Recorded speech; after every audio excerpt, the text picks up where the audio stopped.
सुनाई दे रहा है आप लोगों को? ये आखिरी निशानी है मेरी रुखसार की, इसे कुछ होना नहीं चाहिए।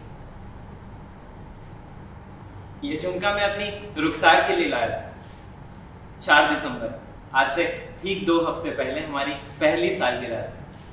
बहुत मुशक्कत के बाद भी तय नहीं कर पा रहा था कि रुखसार को तोहफे में क्या था। तब ख्याल आया कि जब बसीर भाई की दुकान पर पहली दफा उसने इस झुमके को देखा था तो उसकी आंखें चहक उठी थी, उसकी नजरें नहीं हटी। और शायद उस वक्त हमारी तंगी हालात या इसकी महंगी कीमत एक वजह रही होगी इसे खरीदने की जिद ना करने। मैं बिना बताए उसके लिए ये झुमका खरीदने चला गया। और जब मैं लौट रहा था देखा पूरे मोहल्ले में दंगे छिड़ गए थे। दंगे जिनकी दरिंदगी की शक्लें मौत से भी ज्यादा खतरनाक थी। वो चीखते जा रहे थे, वो मारते जा रहे थे। दहशत से इंसान दम तोड़ रहा था और इंसानियत भी। मैं वहां से निकलकर अपने घर की ओर भागा। देखा ऊपर कुछ लोग तोड़फोड़ कर रहे हैं और रुखसार उन्हें रोकने की कोशिश कर रही थी। और जब तक मैं ऊपर गया कुछ लोगों ने मुझे पीछे से पकड़ लिया था। अरे मेरी नजरों के सामने वो रुखसार को मार रहे थे। वो चीख रही थी, चिल्ला रही थी, पर उसे बचाने कोई नहीं आया।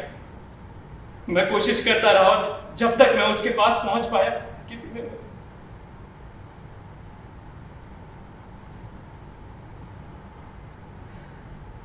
अरे मेरी नजरों के सामने उन्होंने उसे जिंदा जला दिया, जिंदा।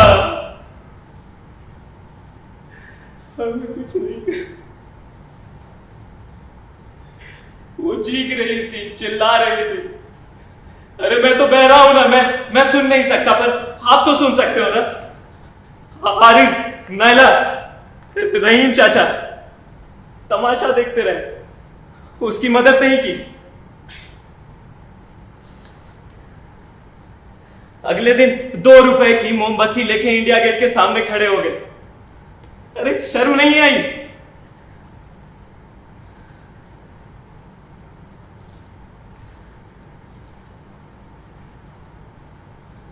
आज अगर ये खुदा भी मुझे मेरे सुनने की ताकत वापस देना तो मैं उसे भी ठुकरा दूंगा, क्योंकि मुझे नफरत है आप लोगों के हर एक लब से। मुझे नफरत है आप लोगों के हर एक शब्द से। अरे वैसी ही नफरत जैसी आप लोगों ने दिखाई थी मेरे परिवार के प्रति, मेरी रुखसार के।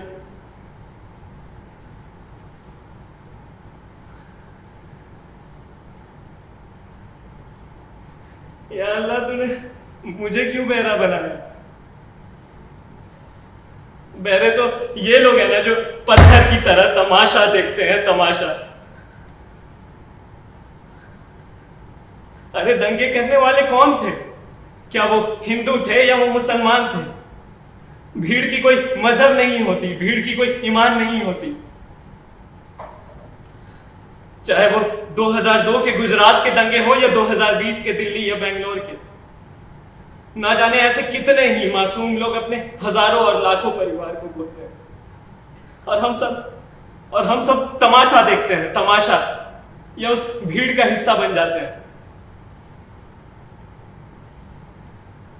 अरे मैं जितना हिंदू हूं या जितना मुसलमान हूं ना, उतना ही हिंदुस्तानी हूं। अरे आखिर कब तक हम लड़ते रहेंगे? कब तक देश को हम धर्म के नाम पर बांटते रहेंगे? हाँ? अगली बार जब आपके आसपास ये कोई दंगे हो रहे हैं और कोई मदद के लिए पुकारे ना, तो वहां खड़े होकर तमाशा मत देखिएगा, उनकी मदद कीजिएगा। क्योंकि याद रखिएगा, शरीर मर जाता है मगर रूह जिंदा रहती है। शरीर मर जाता है मगर रूह जिंदा रहती है।